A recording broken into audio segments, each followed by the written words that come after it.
Hey, I'm Jake. I make Pathfinder videos on classes, character builds, feats, and features on one of the greatest games I've ever played, Pathfinder 2e. I love PF2, or PF2. This is easier to say.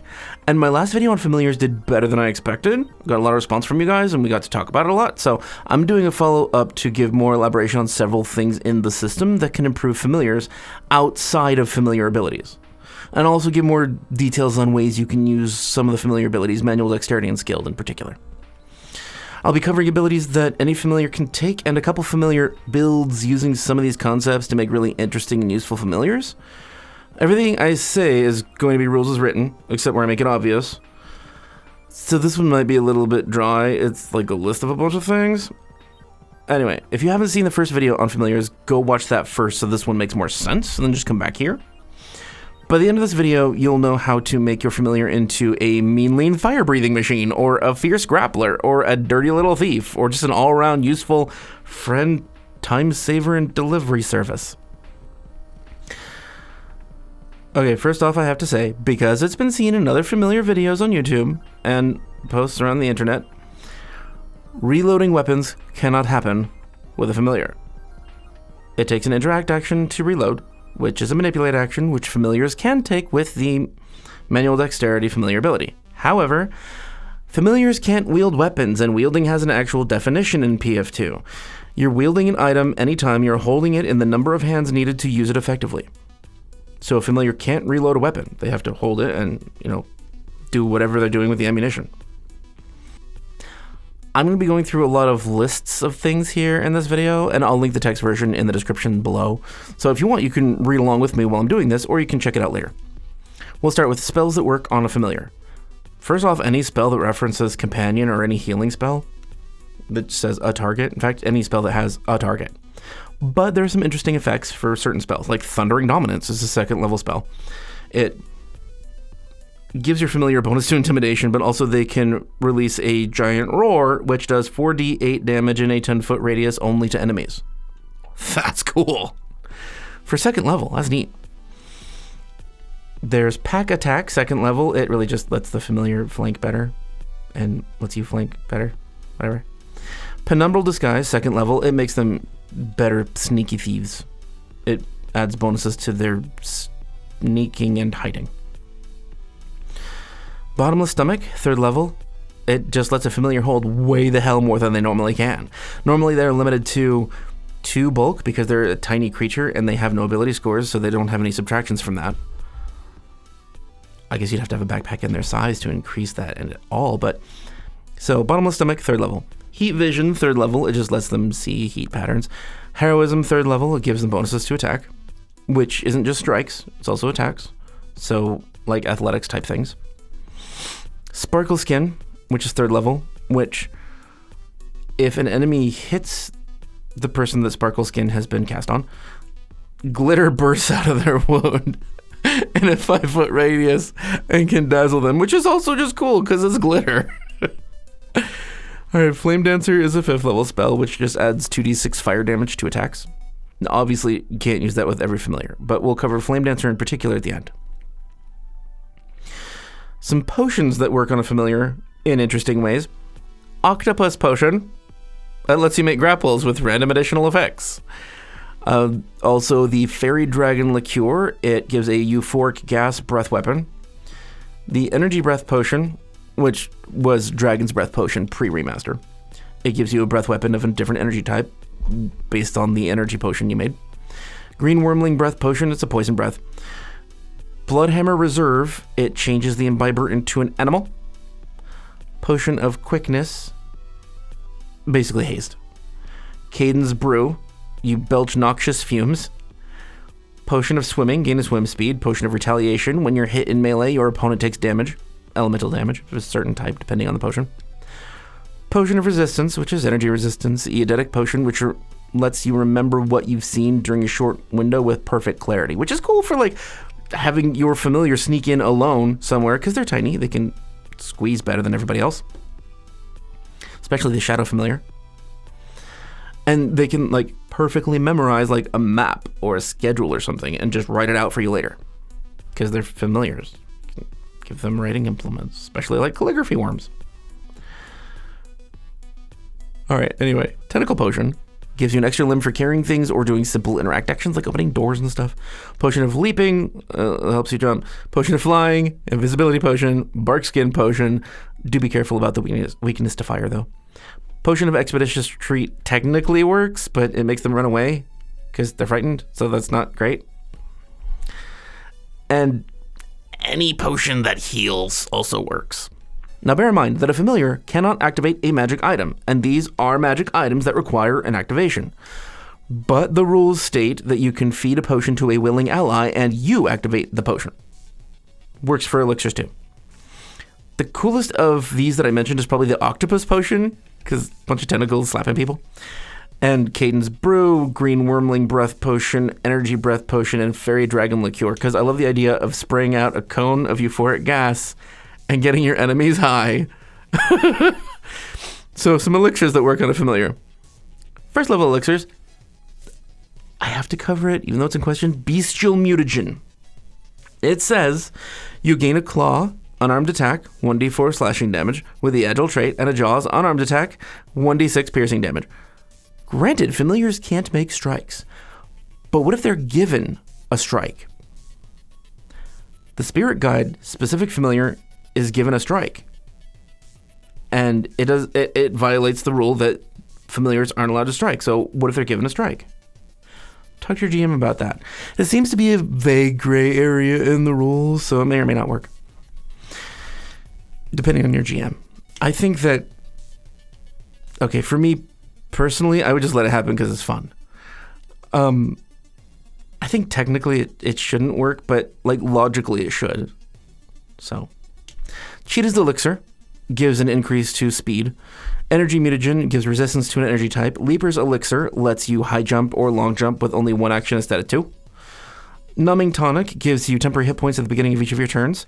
Prey Mutagen, technically, though whether or not the familiar gets to use the timely dodge reaction is a call for a GM, sadly, because familiars also don't get reactions. It says they can't make them.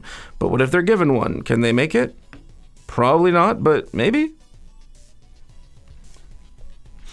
Second level elixirs. Comprehension Elixir. Familiar understands any common language. So it can sneak in and, like, this is a way to only take the familiar ability speech once, and then it can still understand any other common language. It can be very useful for listening in or sneaking in somewhere, for your familiar to do so, I mean. Third level elixirs, Olfactory Obfuscator. For 10 minutes, your familiar can't be smelled, which is good if there's like guard dogs, and your familiar's a kitty. Like this one. Spiderfoot Brew is an elixir that gives a climb speed, but only for a minute. Not great, just pick the familiar ability to give it climbing or flying. Why would you give it climbing when you just give it flying? Fourth level, Fury Cocktail. The Titanic variety of the Fury cocktail gives your familiar a reach of 10 feet, and they're large. Even if they start as tiny, they get large. I want to see this. Fifth level elixirs, Ichthyosis Mutagen for fast healing, Numbing Tonic for temporary hit points every round, Sea Touch Elixir grants a swim speed, Six Fingers Elixir gives a climb speed for 10 minutes, much better. Stone Body Mutagen gives resistance 5 to all physical sources of damage except adamantine and bludgeoning. 8th level, if you want to use an 8th level elixir on your familiar, Psychic Colors Elixir. It lets your familiar detect a telepathic or telekinetic ability of any kind. Totally useful in every adventure. 9th level elixir, Assassin Vine Wine gives tremor sense, or you could just spend the familiar ability for tremor sense. Well, sometimes, if you're not a witch, you can't just trade out your abilities every day, so some of these might be necessary, even later on in levels. Magic items that a familiar can use. Abadar's Flawless Scale. It just lets the user weigh items to find out not their weight, but their gold piece value. Sure, whatever. Your familiar can be a merchant. They can also use the Light Rider magic item. Alright, some of these are just not all that useful, like for anybody ever. But it's cute, and it's funny. So Light Rider is basically an old-timey camera. So your familiar can take a picture of your group. How else are you going to get a photo of your group? Swarm Form Collar is something that is specifically for companions, so a familiar can use it, and so it doesn't really do a lot. It gives them a little bit of resistance, but it also just creepily makes them split into a pile of dozens of themselves, which creepy is always a reason all unto itself. The Everburning Torch, that's the pre-remaster name, because it's a stick. Versatile Tinderbox. It's a tinderbox, but also they can choose a weird color for the fire. So those were not all that useful, but this one isn't either. Bottomless Stein. It doesn't require an activation. As soon as it's emptied and righted again, it fills with ale. Your familiar can get drunk all day long. Can you imagine what it would be like to have a little frog puking on the shoes of everyone you meet? Lawbringer's Lasso. This one's actually useful. It doesn't require an activation, weirdly. So it's a 4th level magic item. This enchanted lasso is a net that can be used to grapple creatures up to 30 feet away. If they try to get out of it, it requires a DC 18 athletics check to force open and has an escape DC of 18. It's permanently attached to a 30-foot rope. You just have the familiar roll athletics to do this. 30 feet away. You have a little cowboy raccoon. Yes, please. We need more of those. So now manual dexterity and its useful uses of usefulness. Administer first aid. Really, it's just to keep people from bleeding out, dying in the middle of a combat. Because, you're a caster. You can't bother with healing people. But maybe your familiar could. Because your friend's dying is just sad. It's really a big bummer. Conceal an object. All right, they're thieves. I got it. Familiars can be thieves. Impersonate. They're tiny. Technically, they can impersonate, but it's not going to trick anybody. Unless they have Master's Form. If you take Master's Form and then they impersonate, then yes, they're your size and they can impersonate them anybody else. Interact. We've covered that before briefly. Interact actions are kind of like everything mundane. Like even playing cards would be an interact action. Palm an object and steal. Familiars are thieves. They're easily thieves.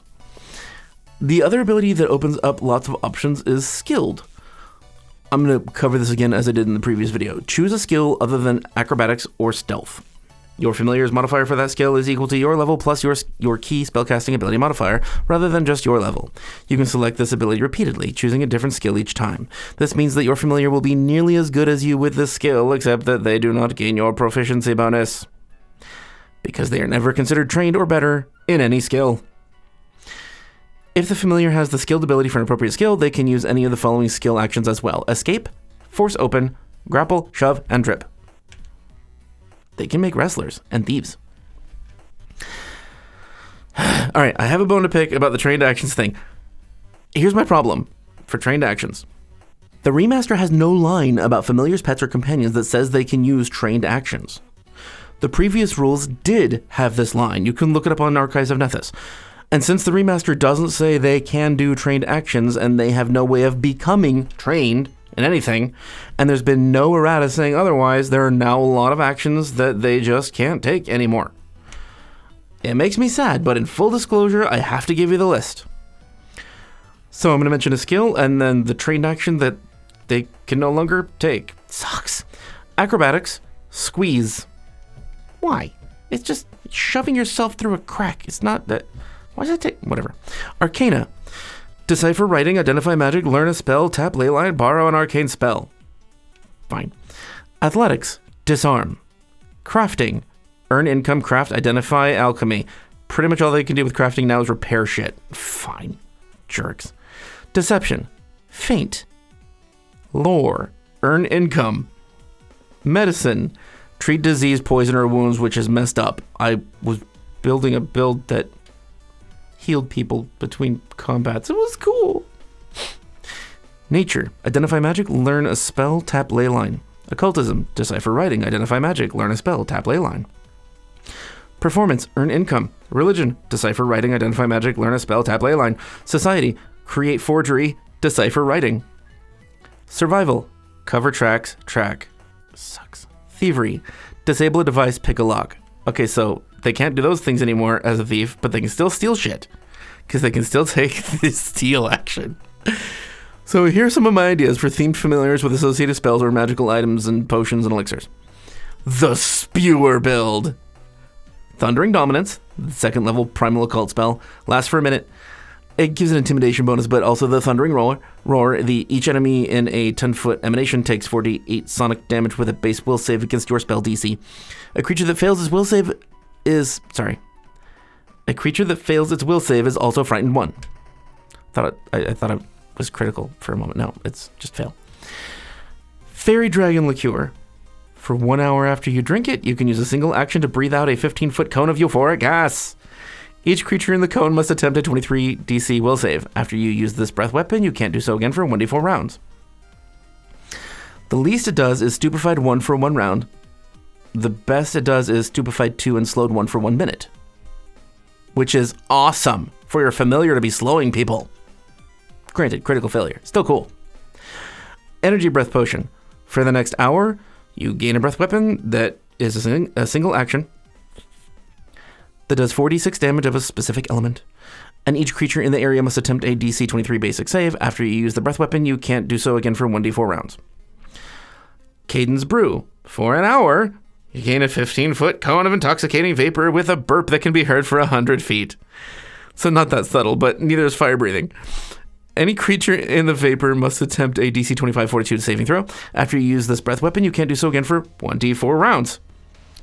It at least does Clumsy 1 and Stupefied 1 for 1 round, and at best, it does Clumsy 2, Stupefied 2, and Sickened 1, and the Clumsy and Stupefied conditions last until 1d4 rounds after the Sickened condition ends. So that was 4 different breathing potions that allow you to do something every 1d4 rounds. So they can have a different breath weapon every round. This is awesome. I'm in the Alkenstar game that I'm running. Red Devil is playing a new character, Nimue, and he has a familiar, and I'm really hoping he does the breath weapon thing because I want to see the little kitty breathe lightning. All right, that was the Spewer. Now we'll move on to the Wrestler build. You make your familiar skilled in athletics, obviously, and increase your AC as much as you can through permanent means like taking armor proficiency. Any AC bonus that isn't status or circumstance counts for your familiar. You can feed your familiar an octopus potion, which is level 6. It grapples enemies and causes random effects like blinding, keeping them from speaking, keeping them from making manipulate actions unless they pass a flat 7 check, or squeezing them for extra damage every turn, which is great. It's weird that it's random. They're just like flopping tentacles. 4th level elixir, you can give them the Fury Cocktail. The Titanic variety gives your familiar a reach of 10 feet, and they're large. This is really cool, because like nobody's going to expect this. Like you suddenly have this 15-foot tall familiar that's grabbing people 10 feet away. And you can also give them the lasso. Oh, man. There needs to be a magic cowboy hat. Is there a magic cowboy hat? If there is and I missed it, please tell me. No, the next one after the Wrestler. The Thief. Obviously, it's a thief. Make the familiar skilled in thievery and stealth, and it can sneak in places and steal stuff. You can also cast Bottomless Stomach, so the familiar can just swallow whatever the things are that it stole. You can, and of course, they're not going to like get found. Nobody's going to search this cockroach for the jewels that it just stole. And if they do, they can't find them. It's hard to, at least. You can also give the familiar invisibility and spider climb if you want. That's pre-remaster terms, spider climb. Gecko grip, haha, that one. Now, one specific familiar that I have to bring up today is the Spirit Guide. It's the only familiar that can make strikes. So anything that boosts a familiar's ability to make their strikes better or make better strikes only provides the benefit for this familiar. Hi. So here are a couple fun things you can do with the Spirit Guide. Give it Flame Dancer, the 5th level spell, and Heroism, 3rd level spell, giving it at least +1 to attack, which also works for the Wrestler. It's just strikes are also attacks. And Sparkle Skin, It's a 3rd level spell. When they get hit, anyone within 5 feet could be dazzled, which actually does affect allies, so it could affect you. So just have your familiar a little bit further away. The Spirit Guide gets a Jaws unarmed attack equal to your melee attack bonus, which is the only reason for a caster to pump their strength. I mean, you could choose Claws instead. It'd be 1d4, gives Agile. But if you choose the 1d6, then it does 1d6 damage plus 2d6 fire because of the Flame Dancer spell. Hi. So 1d6 plus 2d6 fire, plus if they critically hit, is 2d4 persistent fire damage. They have no strength score, and they can never use weapons, so their damage will never really be great. But if you're a witch, you can at least change the familiar's abilities every day if you want. That's why everybody should play a witch. At least once. Come and try it. It's fun. They're not just wizards with broomsticks. So a witch can switch the uses of their familiar every day between Spewer, Wrestler, Thief, or Striker. And the Striker, of course, only counts if you can take the Spirit Guide familiar, which not everybody does, but why not? It's just extra options. And no matter what, you can give your familiar some of these defensive effects. I don't like whatever you're doing. Come here.